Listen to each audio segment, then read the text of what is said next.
Sa gabing ito, kami po'y lumalapit at nagpapakumbaba. Ang iyong karunungan, patuloy naming hinahangad at patuloy mo kaming puspusin ang iyong kabanalan, kabutihan at kapangyarihan at kapayapaan mo, Panginoon. Kami po ay nagpapasakop ngayon sa kapangyarihan ng Espiritu at sa lahat ng aming pag-uusapan, ito po ang maluwalhati. Udyakan mo kaming manalangin at patuloy manalangin. Dahil ito po ang kalooban mo, kami patuloy na makinig sa iyo at marami po kaming matanggap na kapahayagan galing sa iyo. At kami matutong sumunod ayon sa iyong mga kalooban. Thank you, Lord, for tonight. Guide us for the Spirit. We ask in Jesus' name. Amen. Thank you, Lord. Ngayon pong gabi, pag gusto ko pong ituloy yung ating usapan patungkol po sa talatang binanggit ng Panginoon sa Disciples' Prayer, forgive us of our sins as we forgive those who sin against us. Ang ibig sabihin, humihingi po tayo ng kapatawaran sa mga pagkakasalang gagawa natin sa Panginoon.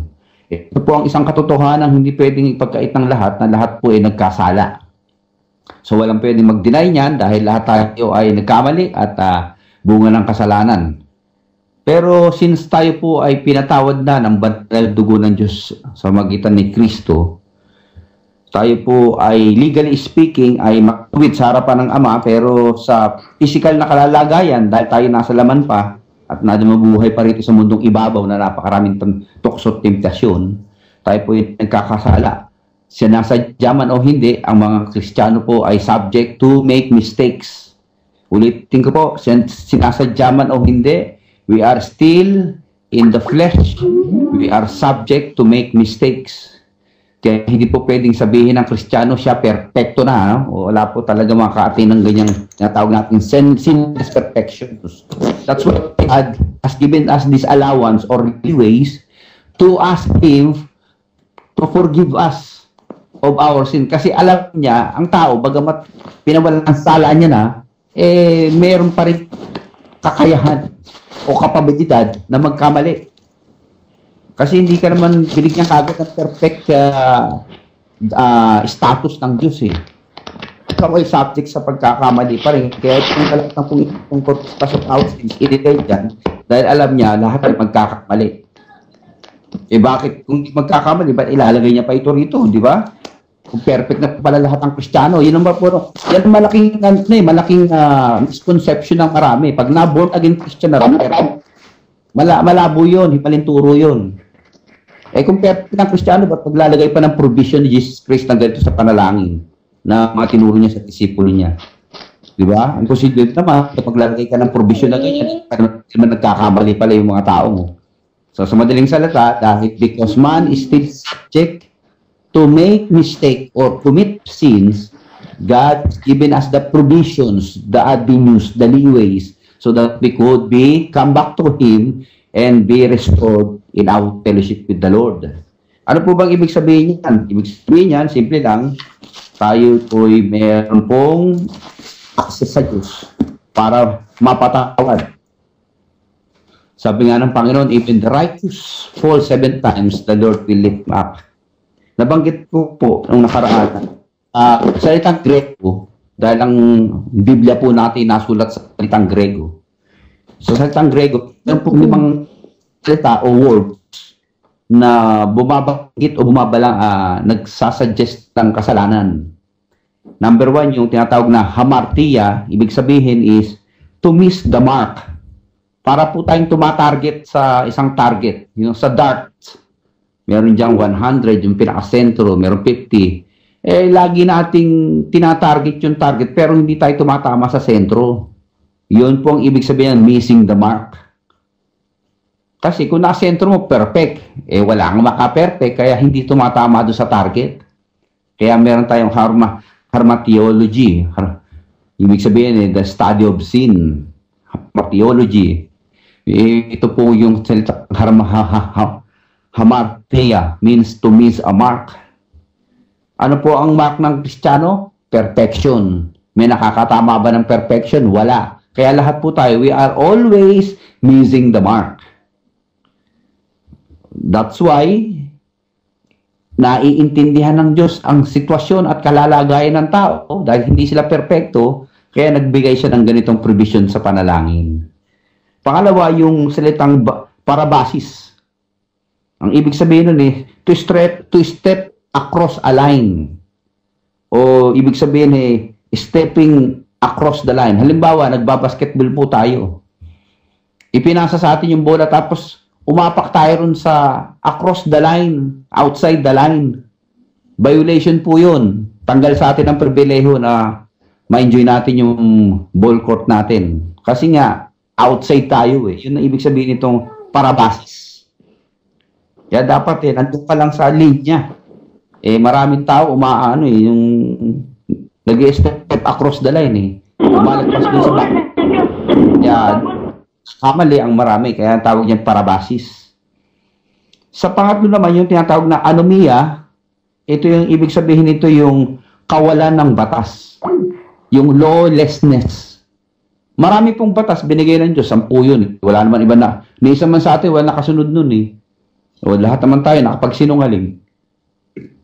Isang araw, nakapagnakaw tayo. Kahit maliit na bagay, candy o tinapay, whatever, nanakaw natin. Nung maliit tayo. Yung iba nga, nag-uuwi pa ng mga gamit sa kaisya, sa kumpanya. Couple ban, inuuwi. Tawalya sa hotel, inuuwi. Imagine mo naman yan, maliliit na bagay, akala natin hindi nagkakasala, yun po yung mali. So, lahat ng tao, dahil may batas, hindi pa rin nasusunod. Kaya nga nakalagay na nga doon touch it. Ang gagawa ng tao, hihipuin pa para malamang basa nga. Kaya na. Meron nang provision, meron nang instruction, hindi pa rin sinusunod. Yung kasi nature ng tao, pagiging nature natin magkasala at makasalanan kasi ang nature ng tao. Kaya ang batas talagang nababaliwala at talagang nasasagasaan. Though we are already Christians, we have already the Holy Spirit inside us, but there are times Christians, even Christians themselves, make mistakes and violated many laws.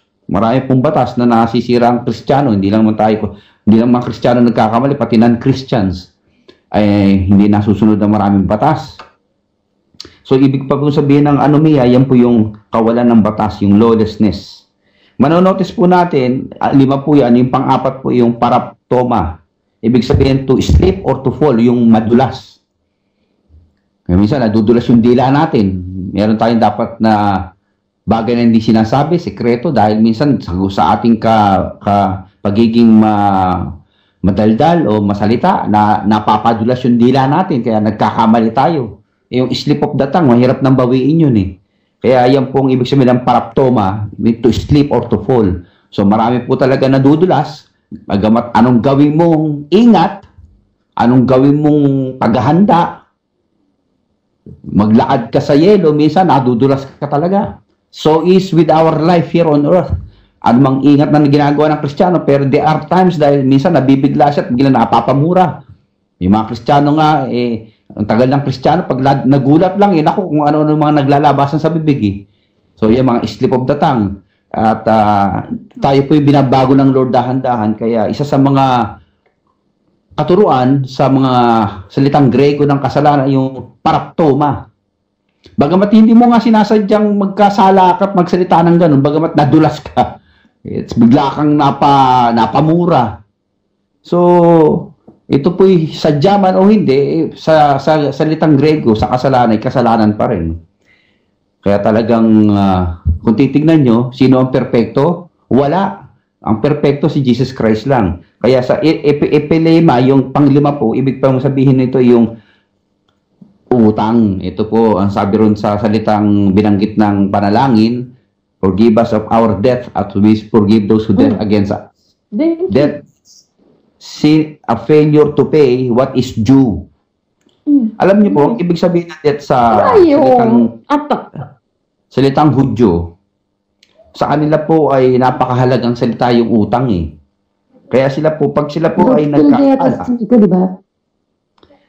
ang salitang utang sa Hudyo ay tsoba.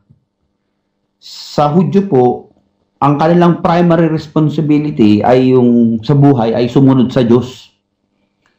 Kapag sila po ay naging disobedient sa Diyos, sa kanilang pakiramdam at kanilang pagkaunawa, sila ay malaki utang nila kay Lord. No? Kaya ngayon, pagtuturo pong ito ni Jesus Christ sa kanyang mga alagad, dahil lahat ng alagad niya ay kalahi niyang Hudyo at ang kanilang konteksto sa pinag-uusapan ay sa Jewish setting at mga Hudyo po ang nakakaintindi ng death. Kaya yun ang ginamit niyang salita, forgive us of our death as we forgive those who death against us. Kaya maliwanag doon sa kanyang mga tinuturoang disipulo niya na malaki ang utang namin kay Lord. Hindi kami nakakasunod. We miss the mark. Hindi kami sumunod sa batas. Nadulas kami. Kami po ay lumagpas sa dapat na linya namin. So yun, kanilang pagkaunawang yun, sila po ay malaking utang. Kaya paano babayaran? Yun ang malaking tanong eh. Kung may utang ka, hindi mo mabayaran, anong gagawin mo? Magdi-declare ka ng scrap. Hindi natin pwede sabihin kay Lord, I cannot pay my debt. What shall I do? Ngayon sabi naman ng Panginoon I have given my life for you. I pay the debt. Ano magandang balita?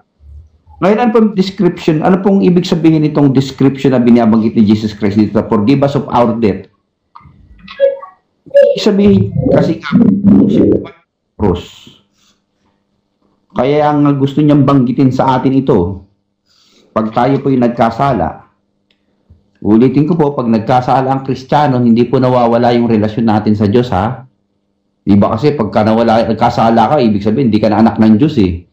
Hindi pwedeng ganoon. Ang anak ko po, si Joeb Nartea. Pag nagkasala sa akin, hindi nang pwedeng tanggalin pagiging Nartea niya. Kasi pang anak ko siya, eh. Pero natatakot siya lumapit sa akin dahil may mali siya. Pero pagka humingi ng sorry, mapapatawarin ng ama. Ganon din tayo. We are children of God. Pag nagkasala tayo po, related pa rin tayo sa Diyos. The trouble is, nawawala po yung fellowship, yung pakikiisa o pakikisama sa Diyos. Nagkakaroon po tayo ng takot o convictions o hiya, lumapit sa Kanya. Pero the moment nag-humble po tayo, yun na. Lumabalik na lang, Lord, yung ating fellowship sa Kanya. Tayo po yung napapatawad, nakakaranas tayo ng kapayapaan sa ating puso at naranasan nating we are forgiven. Kaya nakakabalik ulit tayo sa Kanya.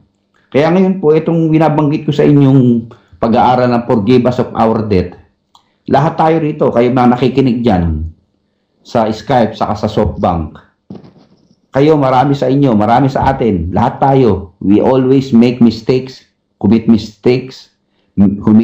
sins, voluntarily or involuntarily, intentional or unintentional.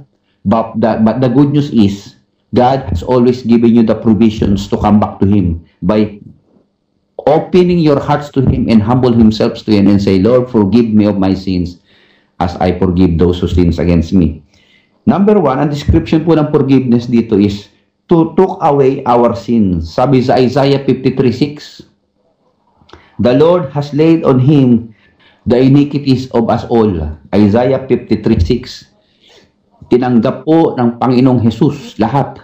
Kinuha lang lahat ang kasalanan ng sanlibutan at lahat ng tayo sumampalataya sa Kanya ay napawalang sala sa harapan ng Ama. Yan ang good news. Balita, ha? Number 2, He cover our sin. Ang Panginoong Jesus ay tinakpan. Dugo? Tinakpan po. Paki ano lang po, sister, paki-mute nyo lang inyong mga mic. God cover our sins by the blood of Jesus Christ. Siyempre, pag tayo po ay nabalutan na ng Jesus, sabi sa Bible, without the remissions of sins, without the shedding of blood, there is no remissions of sin. Kaya, the moment we receive Christ, we are covered by His blood, forgiven tayo. Sabi yan sa Psalms 85:2, He has covered all their sins. Sabi rin sa Isaiah 43:25, I am He, the Lord your God, who blot out your transgressions.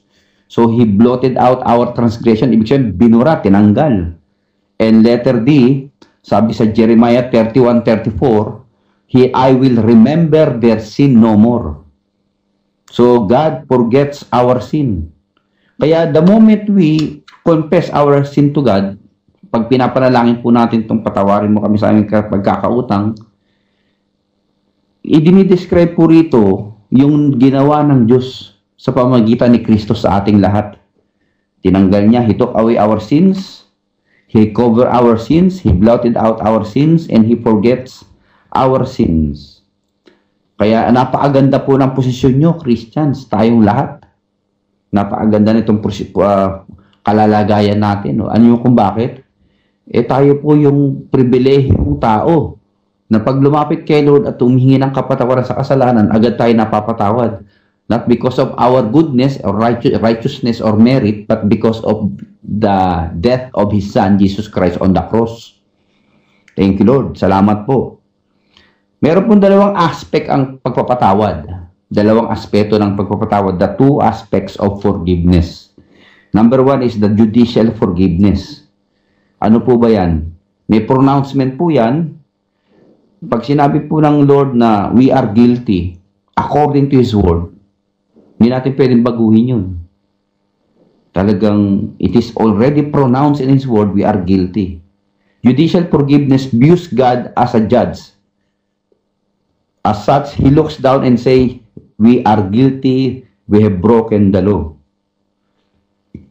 Kaya wala tayong magagawa kundi tanggapin na tayo nagkamali. Yun po ang kalalagayan natin sa harap ng judge. The moment ang isang Kristiyano nagkamali po, hindi naman po kinakalambasahe pa yung Bible niya para malaman may mali siyang ginawa. Mismo dun sa konsensya niya, sinasabi ng puso niya, you made a mistake. Kasi nandun nga, nakatira ang Holy Spirit sa ating mga buhay, ating mga puso. So meron po tayo tinatawag na conviction. Kaya the pronouncement sa judicial forgiveness, God is our judge, guilty tayo pag nagkasala. So ano yung payment niyan? May pakabayaran yan. So alam natin, ang kabayaran ng kasalanan ay kamatayan. Hindi lang po physical, kundi spiritual death. But the good news is, bayad na ho tayo uli. Bakit? May nagbayad eh. Magandang example po yung ganito, yung isang teenager sa Amerika. Ang bilis magpatakbo na hinabol ng hagad, overspeeding. Umangal. Dinakorte pa siya. Nagkaroon ng hearing. Pinamumulta siya ng $1,000 at tinatanggalan pa siya ng lisensya dahil violations yung ginawa niya. So ngayon may hearing. Pagkatapos binigyan ng judge yung verdict yung bata, you need to pay $1,000 and your license will be suspended for a certain period of time. Yung pong judge naghubad nung kanyang abito at bumaba. Binayaran yung $1,000 dun sa probation officer at siya na lang yung nagbayad para dun sa kasalanan ng bata. At yung judge po pala ay yung ama ng bata. So ang ganda nitong nangyari sa atin, tayo po ang nagkasala, may nagbayad sa kasalanan natin.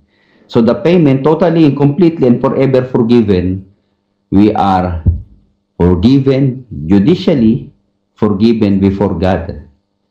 Ngayon po, meron po tinatawag na point of occurrence. Pag yung nagkakagawa uli kasi ho tayo ng kasalanan eh. Nakakagawa tayo eh. So when does all this happen, no?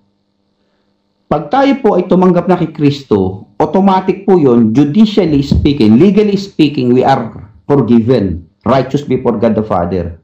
Kaya lang, patuloy ho tayo nabubuhay dito sa lupa eh.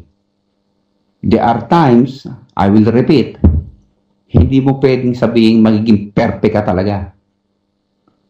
Mangyayari na magkakamali tayo. So wala pa akong nakitang taong nagsalita na he has perfected since the time he made Jesus Christ as his Lord. Wala po. Pag meron ka nakita sinungaling yun. Sinungaling ganun tao. Tinanong nga si Billy Graham eh. Billy Graham. Kilala po natin si Billy Graham, the famous evangelist. Pagka nag-aaway kayo ng asawa mo, anong naiisip mo? I-divorce siya? Sabi ni Billy Graham, anong divorce? I'm not thinking of divorcing her. I'm thinking of killing her. Grabe, no? Ganun tayo katindi. Kasi tayo mayroon pa sariling isip eh. Meron tayong free will eh. Na meron ka pa rin tendency mag-isip ng extreme at masama. Bagamat ikaw ay nababago dahan-dahan ng salita ng Diyos, pero nandyan pa rin ang tinatawag nating sinful nature because we are still in the flesh.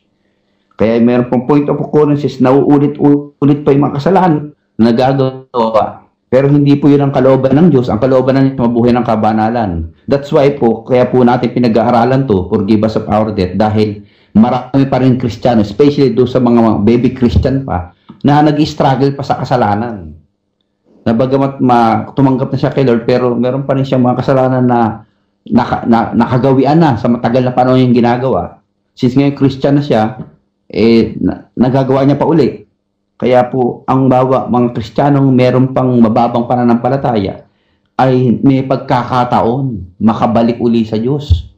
Para saan? Siya ay makapagpatuloy sa paglakad kasama ni Kristo. Dahil kung ulitin ko po sa inyo, kung sasabihin po nating wala nang kapatawaran pag nagkasala ang Christian, sa tingin nyo, sino tatagal?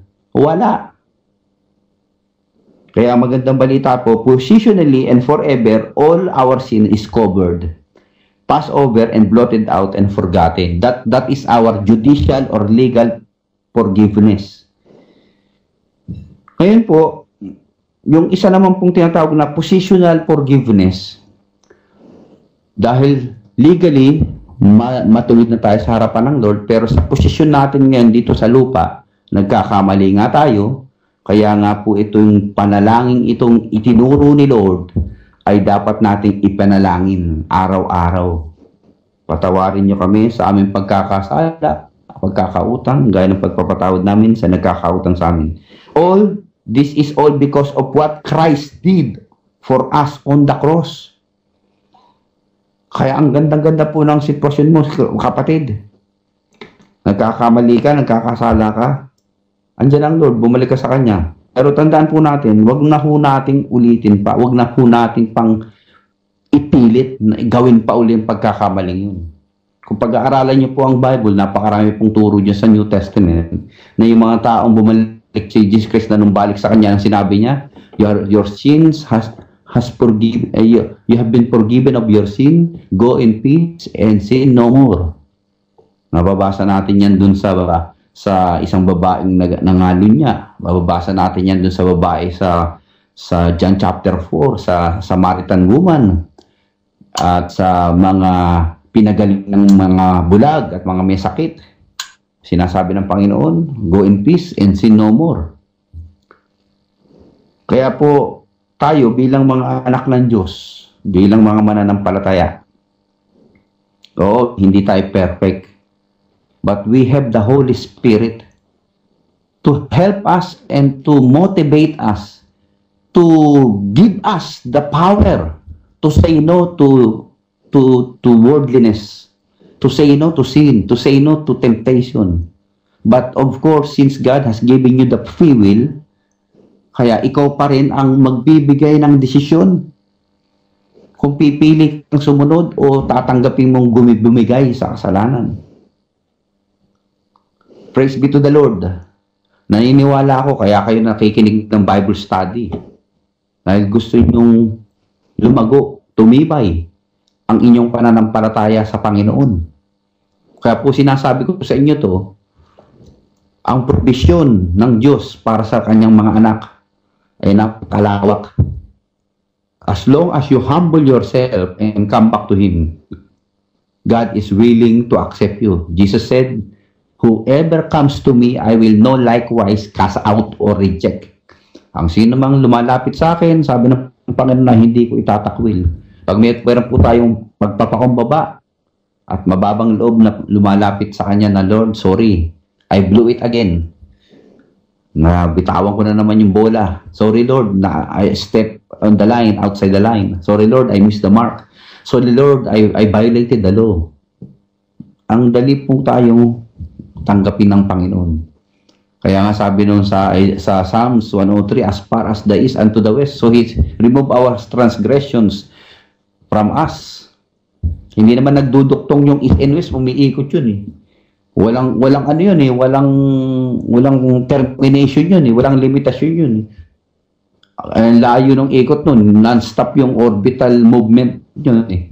Kaya hindi ho tayo pwedeng malimitahan at bigyan ng limitasyon ng Lord, lahat kayong mga anak ko, ha? Kayong mga Kristiyano, 7 times lang kayo magkakamali. Pagkatapos niyan, patay kayo lahat. Wala ka mababasa sa Bible nun, eh. Ano kaya, limitahan tayo ng Lord, bigyan tayo ng terminations or limited chance to make mistake. Tingin niyo ba, mayroon pa ba nag-aaral ng Bible kaya ngayon? Patila tayo rito, patayin tayo rito. Hindi ba? Kaya yan ang magandang balita, yung mga nakikinig, praise the Lord. Huwag kamali man kayo, nandiyan ang Panginoon, tatanggapin kayo ng Panginoon.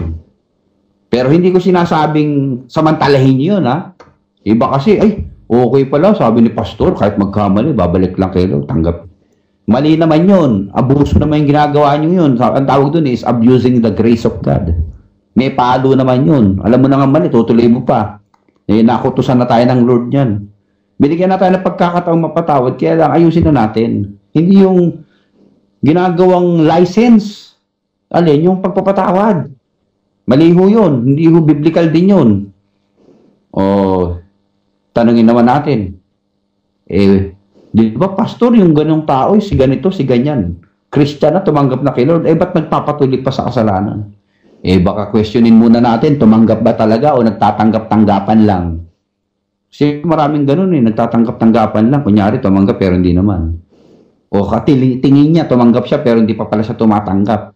Kaya dapat, sabi nga ni Apostle Paul sa unang Korinto na, test yourself if you are in faith, lest you will fall. Take heed that you're standing firm or lest you will fall. Magpakaingat daw kung tayo nakatayo nga. Hindi natin mamalayan, tayo bumabagsak na. Kaya yan po ang sinasabi natin, the Lord has given us the way and the avenues to come back to Him by praying this prayer. Ngayon, tanong mo, New Testament niyan, brother, pastor, lahat tayo nang tumanggap kay Lord, forgiven. Ang tanong paano naman yung mga tao dun sa Old Testament, no? Wala pa naman si Jesus Christ noon. Sila ba'y napatawad ng kasalanan? At kung titingnan niyo po ang Bible, maliwanag din na sumasagot ang Bible sa ganyan tanong. Basahin natin sa James 2:23. Abraham believed God, and it was imputed unto him for righteousness. And he was called the friend of God. O tingnan po natin si Abraham daw ay nanampalataya sa Diyos. At ang Diyos, imputed, inilagay. Isinaalang-alang yung kanyang pananalig sa Diyos na katwiran at kabanalan na. Kaya ang pananalig po at ang katawaran ng kasalanan sa New Testament ay yung pananalig din ng mga tao sa Diyos. Kaya nga po, whosoever believe. Basa rin natin sa Romans 4:3, it was counted unto him for righteousness. Abraham believed God. Sa Psalms 103 verse 3, sabi ron God forgives all your iniquities or sins, and the Lord heal all your diseases. So doon po sa mga Old Testament people na nananalig sa Panginoon, sa Diyos, sila po ay righteous, forgiven, because of their faith in God. Praise be to the Lord. Same standard and position na tayo pong lahat sa New Testament believers, forgiven only through our faith in Jesus Christ. Kaya sa judicial forgiveness, merong pronouncement, God is our judge, may payment, Jesus Christ paid the price. But the point of occurrence, since is always nagagawa natin paulit-ulit ang kasalanan, bagamat tayo nagkakamali, lumapit ho tayo sa Kanya, tayo patatawarin. So magandang balita mga minamahal. Kayo mga nakikinig dyan. Kung sino man po sa inyo, ang sa tingin nyo kayo merong maling nagawa o pagkakasala. Maliit man yan o malaki, alam ko, sa Christian, walang maliit, walang malaki. Pagka nagkamali, hindi tayo makatulog, hindi tayo mapakali dahil ang Holy Spirit ay patuloy tayong kinukonsensya. The Holy Spirit is really working inside of us. So what shall we do? Sabi ng 1 John chapter 1 verse 9, if you confess your sin, He is faithful and just to forgive you and to cleanse you from all unrighteousness. Kaya ang magandang balita, the moment you make mistake, go back to God, go inside your room, close the door, and cry out your heart to God and ask God to forgive you. Ganyan lang kasimple ho yan. Para tayo po ay makatanggap ng pagpapala sa Panginoon. So,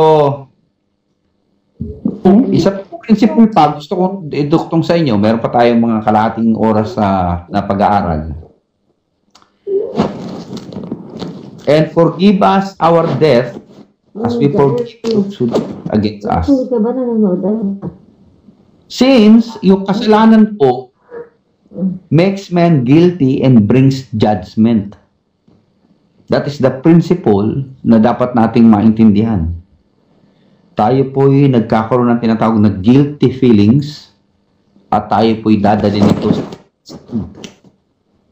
So maliwanag po ang Bible pag nagturo po siya ay klarado sa ating lahat. Hindi pwede nating i-deny na hindi ako pwedeng husgahan ng Lord. Lahat po tayo ay daharap sa judgment. But the same thing na tinatanggap natin ay forgiveness. Kaya may freedom po. Anong freedom? Ang saya-saya kaya pag ikaw ay napatawad ng utang. Naalala niyo po ba yung turo ng Bible, si Jesus Christ dun sa New Testament?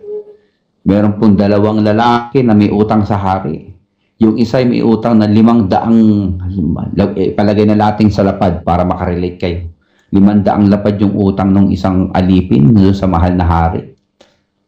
Hindi siya makapagbayad. Sabi niya, mahal na hari, patawarin mo ko. Hindi ko mababayaran ang utang ko sa iyo, mapakalaki. Anong deklarasyon ng hari dun sa servant? O sige, I forgive you, I cancel all your debt, ha? Ang saya ng pakiramdam niya, ang gaang-gaang ng loob niya. Thank you, thank you, thank you, thank you. Salamat siya. Paglabas niya ng palasyo, nakasalubong niya yung kapwa alipin niya. May utang sa kanyang 5 lapad lang. Naku, hindi niya pinatawad. Binugbog niya, pinakulong niya. Nabalitaan ito ng ilang nakita ito ng ilang mga kapwa servant nila. Nagsumbong sa mahal na hari. Mahal na hari, yung katulong ninyong pinatawad nyo ng 500 lapad. Nakakita namin sa labas. Yung isang kapwa katulong na may utang sa kanyang 5 lapad lang, hindi pinatawad, binugbog pa, pinakulong pa. Nako, nagalit yung mahal na hari. Salbahe yung lalaking yan, ha. Pinatawad ko ng 500 lapad. Sabi niya, nagmamakaawat, hindi niya babayaran. Yung 5 lapad na utang ng kapwa servant niya, hindi niya napakatawad. Pakitawag nga yan at mapagsasabihan ko. Nako, pinatawag siya sa palasyo. Etong sabi ng mahal na hari, napakasama mong alipin. Di ba pinatawad kita ng 500 lapad? Dahil sinabi mong hindi mo kaya magbayad. Ngayon, yung kapwa katulong mo na nagkakautang sa'yo ng 5 lapad, hindi mo napatawad. Ano po yung pinagawa sa kanya ng mahal na hari? Ikulong niyang salbahing alipin na yan. At hindi siya dapat makawala habang hindi niya nababayaran yung kanyang utang. Saklap nun. Titignan niyo mabuti, ang sakit nun, ha. Panalo na siya, eh. Nung unang forgiveness, panalo na, eh. Napatawad na sa kanya yung 500 lapad niya, eh. Hindi niya nakita yun, no? He has already set free from the bondage of death. Itong maliit na pagkakautang sa kanya, hindi pinatawad. O, sino ngayon nawalan? Nawalan na siya, nakulong pa siya. At sabi pa rin sa Bible, pinabugbog pa siya. Ayan po ang sinasabi ng Panginoong Hesus. Ang sino mang hindi magpapatawad na nagkasala sa kanya, hindi rin siya patatawarin ng Ama sa langit. They who neither forgive their sins or not forgive their people of their sins, neither your Father in heaven forgive them of their sins. Kaya tayo po mga Kristiyano, madali ho tayong magpatawad. Dapat yung pong ating dapat sistema sa buhay. So because Meron pong isang tao nagsalita, sabi sa isang preacher, I think it is John Wesley, sabi ng isang Kristiyano, Pastor, kailanman hindi na ako magpapatawad. Sagot sa kanya ng pastor, okay ang posisyon mo o sige, dapat, simula ngayon, kailanman, dapat hindi ka magkakamali. Hindi siya makibo. Bakit? Sasabit at sasabit siya eh. So, ano ngayon posisyon natin? We must be always willing to forgive. In the moment we made mistake, we must be always ready to humble and ask forgiveness. Forgiveness is offered by God on the ground of Christ's death. Kaya, ang dali-dali na po nating makalapit ngayon sa Panginoon. Hindi na tayo pinakailangan pang pupunta sa confessional box at sabihin lahat kay Father ang lahat ng ating kasalanan. We can go directly to God. And God is able and willing to forgive us of our sin. The judicial forgiveness and the letter B is the parental forgiveness. Alam mo yung parental forgiveness? Kaya nga po tawag na natin dun sa ama Father. Under this category of forgiveness, we are not dealing with God as a righteous judge, but we are dealing here with God as a loving Father. Alam nyo, pag sa judge pa parang malayo pa yung ating relasyon Pero judge yun tayo, hindi naman tayo kaano-ano doon po sa parental forgiveness, ang Diyos po tumatayo bilang ama natin. Sa judicial forgiveness, pinatawad tayo ng ama dahil may namatay para sa atin. Ngayon dito po, pagdating po sa parental forgiveness, sinesettle po ng Lord lahat ang pagkakamali natin, magkakasala natin, in terms of our covenant or His covenant to us. He made a covenant to us. Ano yung covenant na yun? Balik tayo sa John 3:16. Ito po ang sabi, for God so loved the world. Tayo yun, nasa mundo He gave His only begotten Son, that whoever believes in Him shall not perish but have eternal life. Si Jesus Christ po, ang sinetel niya sa atin yung kasalanan. Sabi sa book of Matthew, and you will call His name Jesus, for He will save His people from their sin. So yung sin po, settled na tayo. Kaya the moment tanggapin mo, sino ka man, si Jesus bilang Panginoon tagapagligtas mo, sabi sa John 1:12, binibigyan ka ng Diyos ng karapatang maging anak niya. At the moment ikaw po ay tumanggap sa Panginoon at binigyan ng karapatang maging anak ng Diyos, relationally, you are a child of God and God is your Father. Kaya paglapit mo sa Daddy, at sabi mo, Daddy, I am sorry. Nandun po kagad yung napakalapit na puso ng Diyos to restore His child back to Himself. Naalala niyo yung prodigal son sa Bible? Itong batang lumayas at masyadong mataas ang pride. Sabi niya sa ama niya, ayoko nang matutito, ibigay mo na yung aking ari-arian at mana. Binigyan naman, nagparaya ang magulang. Lumayo, napakalayo at nabuhay ng buhay na padausdos o wild living. Nung siya naghirap, naalala niyang bumalik sa ama.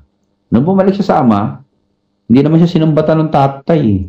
Malayo pa nga, nakikita siya Yung tatay pang tumakbong palapit sa kanya. At sabi, you are forgiven. Maghanda tayo. Nag-celebrate pa. Because God is a loving Father, hinihintay lang ho tayong manumbalik sa Kanya. Ang issue po doon, yung anak na nagwala, hinintay po siya ng tatay niya.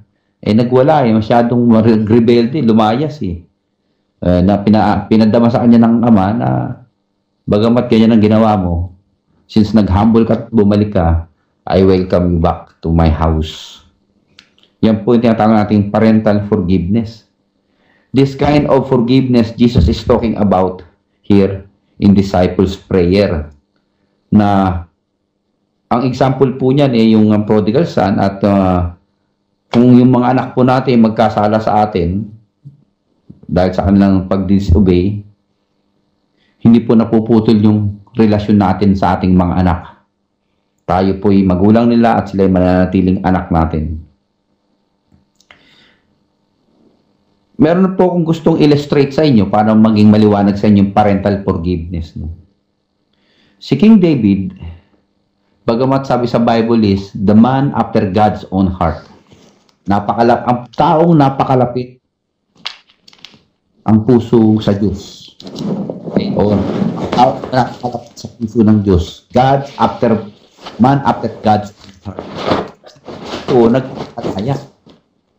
Anong kasalanan niya? Siya po yung nanganon niya at pumatay ng tao. Po ay nanatiling hari. Ang sabi niya ron sa Psalms 51, create in me a clean heart, O God, and renew a right spirit within me. Cast me not away from your presence, and restore unto me the joy of my salvation.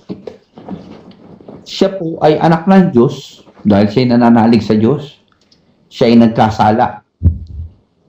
Pero nung siya ay bumalik kay Lord, napakababa po ng kanyang loob. Ganito ang panalangin niya. Oh. Ibalik niyo po sa akin ang kagalakan, aking kaligtasan.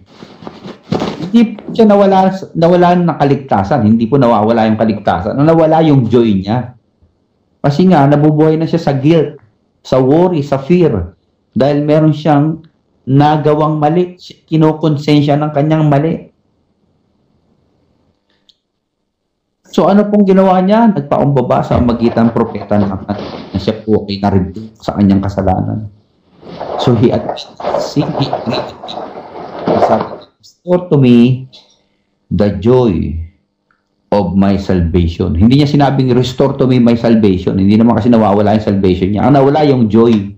Kaya ang Kristiyano, pag nagkasala, malungkot yan. Ayaw na niya hindi na nahihiyang mag-pray kay Lord. Nahihiyang mag-Bible study. Nahihiyang umatin sa church. Bakit? Mali yung nagawa Kaya hindi siya nagiging masaya. Yun po ang pinakamasakit. Ang pinakamalungkot na tao, yung nahati ka. Alam mong mali, ginawa mo. Tapos ngayon, alam mong tama, hindi mo ginawa. So, hati ka ngayon, di ba? Kaya yung mga people o Christians who are living in sin, hindi sila nagiging masaya kasi nga, they become divided. So, si David, nabuhay siya ng ganon for how many months, pero hindi rin tumagal. Siya po ay na-rebuke ng propeta at inamin niya ang kanyang pagkakamali. Anong panalangin niya? Ibalik niyo po sa akin ang kagalakan ng aking kaligtasan. Hindi sinabi niya, ibalik niyo sa akin yung kaligtasan. Hindi naman nawawala yun. Yung kagalakan. Ang sarap kasi ng buhay Kristiyano, masaya yan pag mayroon kang fellowship with the Holy Spirit. So that's why, parental forgiveness is always available because God is our Father. Hindi naman kagad dyan pagkaunawa natin ng araw Pag nagkasala tayo, yung God the Father, mahaba balbas, merong pamalo. Pag nagkakali, pupukukin tayo yung gano'n. Kagad, hindi siya gano'n. He is long-suffer. He always waiting for us to come back to Him. Yung judicial forgiveness, take care of our salvation. Yung parental forgiveness man takes care of the joy of our salvation.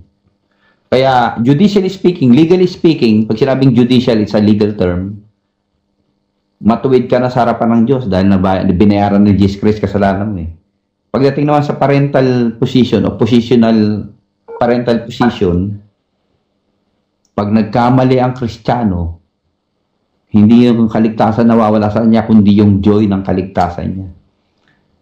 So that's why, very simple lang po ang dapat gawin ng Kristiyano pag nagkamali. Repent and confess your sin, not to people Kasi pagka sa tao mo kinumpisa ng kasalanan, baka i-chismis ka pa Dumiretso ka na sa Diyos. Sarado yung kwarto mo, kaya nga sabi ni Jesus Christ, when you pray, close your door eh. And talk to God, which is unseen. Bakit? Kasi yun sinasabi niya na you should do it in private. Huwag mo nang ipakangaldakan sa harapan ng simbahan yung mga kasalanan mo na ganito po, ako po yung nagkasala at nandito po nga, nakapula po siya ngayon kasama ko sa pagkakasala. Diba naman yun, pati pa naman yung partner mo sa crime, dinadawit mo pa sa patotoo mo. Private mo na yun. Naiintindihan ka na ng Lord. Since God is your Father, kaya sabi ng Lord, pumunta ka sa kwarto mo, sarado mo yung pinto, do it in private. Kaya yan mga mahal, ang gandang balita. We are judicially forgiven and our parental forgiveness comes from the Father who love us with an everlasting love. Ngayon yung fellowship natin, paano yan, Pastor, pagka po yung nagkasala? Di ba, ang tendency, magsashy away tayo sa church, nakakahiya kasi. Mali. Pag nagkamali po kahit nagkasala kayo, lalo kayong lumapit sa Diyos. Bakit?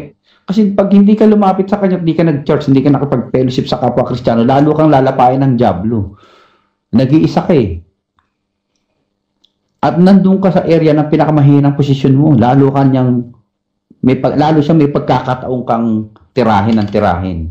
So the more you go to church, the more you pray, the more you study the Bible, the more you ask forgiveness to God, the more you fellowship with other Christians so that malagpasan mo yung mga mali at mga remorse o kabigatan sa iyong puso. Iba kasi pag nagkamali, lalong nawawala. Lalo naman napapalayo sa Diyos. Subukan nyo pag kayo po may sinturon, okay? Ito pinag-aralan ko rin, nakita ko rin nga totoo, may katotohanan. Pag ang sinturon po ipapalo sa tao, merong distansyang mga 2 metro. Pag tumama po yun, masakit yun. Pero pag ang bata lumapit yun sa tatay at almost ilang inches lang yung pagitan nila, paghampas ng sinturon nun, hindi tatama eh. Bakit? Kasi paghampas niya ganyan, mapapayakap na siya sa anak niya eh. Ano pong turo meron dun? Ang Diyos, pag nagdidisiplina, nasa book of Hebrew po yan, chapter 10 At pag tayo po'y dinidisiplina ng Diyos, meron pong tinatawag na pagpapato. Hindi ko sinasabing pag nagkakamali ka, dinidisiplina ka lagi ng Lord, o pagka may sakit ka, nagkakasala ka na. The moment na lumalayo tayo, mas malakas yung palo. Tama natin eh. Pero the moment na lumalapit tayo sa Kanya, lalo siyang nagiging malambot at mabait sa atin. Kaya ang turo po dito, pag nagkakamali ang Kristiyano, lalong lumapit sa Diyos. Huwag po tayong lalayo sa church, lalayo sa panalangin, lalayo sa Biblia, lalayo sa kabanalan. The more the devil will attack you and destroy you because you are in the weakest point and lowest position of your life. When you make mistake, you know why Judas committed mistake, suicide? Yung pinakababang posisyon niya, binitra niya si Jesus eh. Anong ginawa niya? Imbis na lumapit kay Lord, humingi ng sorry. Dinibdib masyado, hindi nakipag-fellowship, nawala nga eh.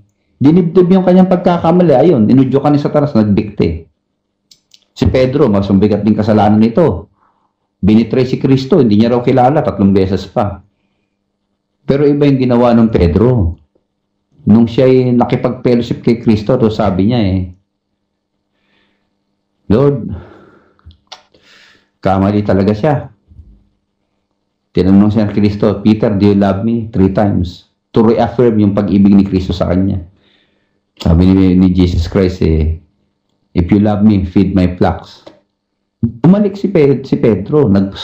Hindi siya nawala sa fellowship ng mga ibang Kristiyano.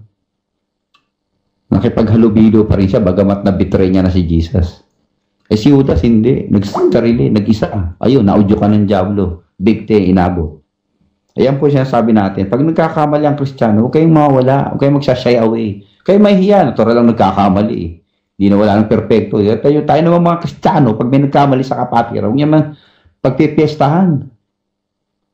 kahabag-habag na nga, natumba na nga eh, paapak-apakan nyo pa. Dapat yun i-encourage. Sabihin natin, balik lang kapatid, nandito kami, we still love you. Yun ang tunay na pag-ibig na merong walang kondisyon. Eh, lahat naman tayo nagkakamali, di ba? Kaya, panumbalikin natin sila ng merong pagmamahal at desisyong i-restore yung mga tao. Kaya dyan sa mga DA nang nangyayari niya, maraming Kristiyano, wala naman nare-restore talaga dyan. Eh. Sa totoo lang. Siyempre, pag DA, mapapahiya na, hindi naman kapakita sa church. Pag sinabi ko kung DA, disciplinary action.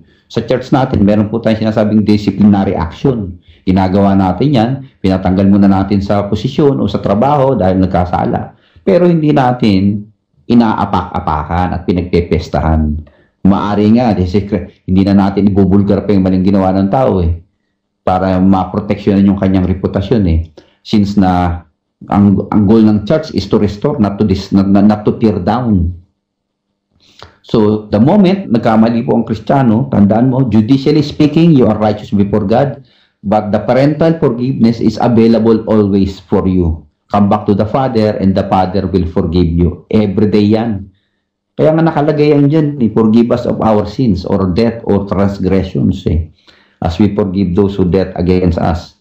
So mga minamahal, I'm going to pray for you. I hope and pray na nakakadagdag po ito ng kaalaman ninyo. Na kayo yung mga nagkakamali, bagamat hindi tayo perfecto. Do not give up, do not lose hope, do not give up in life or do not give up your faith. Keep on coming back to God. God is willing and waiting for you to come back to Him. Ang sabi ni Kristo, Panginoong Jesus, ang sino mang lalapit sa akin ay hindi ko itatakwil. Ama naming nasa langit, salamat po sa rubing ito na kami pong lahat ay talagang pinatawad na ninyo ayon sa inyong panukala na lahat ng tumanggap sa iyong anak na si Jesus ay pinawalang sala sa magitan ng kanyang dugo. Ngunit Ama, kami po'y nananatiling buhay sa mundong ito at kami po'y subject pa rin sa pagkakamali at minsan nadudulas, minsan nadudupilas, minsan intentional man o hindi na kami nagkakamali. Salamat po na meron pong tinatawag na parental forgiveness. You are our great Father, willing to forgive us the moment we humble ourselves and confess and declare before you our shortcoming. You are willing to forgive us and to restore us back to your fellowship. Kaya hiniling ko po, Lord, sino po sa mga kapatiran na meron pong daladala sa puso, kabigatan, mayroon man pong kasalanang nagawa, maliit man o malaki, sa iyo lahat ay kasalanan. Hinihiling ko po na bigyan mo sila ng lakas ng loob na magpakumbaba sa harapan mo.